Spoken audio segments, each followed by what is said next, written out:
আসসালামু আলাইকুম বন্ধুরা, সবাইকে সিস্টার্স কিচেনে স্বাগতম। আবার একটি নতুন ভিডিও নিয়ে আপনাদের মাঝে চলে এসেছি। আজকের রেসিপি হলো ডিমের তেলানি, তো দেখতে থাকুন। প্রথমেই চুলায় একটি পাত্র বসিয়ে দিয়েছি, পরিমাণ মতন তেল দিয়ে দিব, কুচিয়ে রাখা পেঁয়াজগুলো দিয়ে দিব, তারপর সামান্য নেড়ে নিতে হবে। পেঁয়াজগুলো আমি হালকা ভেজে নিয়েছি। এখন পরিমাণ মতন হলুদ মরিচের গুঁড়ো দিয়ে দিব। হলুদ মরিচের গুঁড়োগুলোকে আমি সামান্য ভেজে নিব। হলুদ মরিচের গুঁড়ো আমি হালকা ভেজে নিয়েছি। এখন আমি সামান্য পরিমাণ পানি দিয়ে দিব, পরিমাণ মতন আদা রসুন বাটা দিয়ে দিব, স্বাদ মতন লবণ দিয়ে দিব, কুচিয়ে রাখা মরিচগুলো দিয়ে দিব। তারপর মশলাগুলোকে খুব ভালোভাবে কষিয়ে নিতে হবে।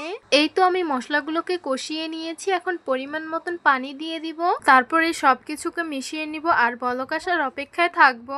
এই তো এটা কিন্তু বলক এসে পড়েছে। এখন আমি একে একে ডিমগুলো ভেঙে দিয়ে দিব। ডিমের উপরে সামান্য লবণ দিয়ে দিব। আপনারা চাইলে ব্ল্যাক পেপার দিতে পারেন, আবার চিলি ফ্লেক্সও দিতে পারেন। আপনারা মানুষ যেই কয়জন ঠিক সেই কয়টা ডিম নিয়ে নিবেন। এটা কিন্তু অনেক বেশি ইজি। এটা ব্যাচেলাররা চাইলে কিন্তু রান্না করে খেতে পারেন। এটাকে আমি ঢেকে দিয়েছিলাম 5 মিনিটের জন্য। এখন আমি উপর দিয়ে দিব কিছু বিলাতি ধনিয়া পাতা কুচি, তারপর আবারও ঢেকে দিব।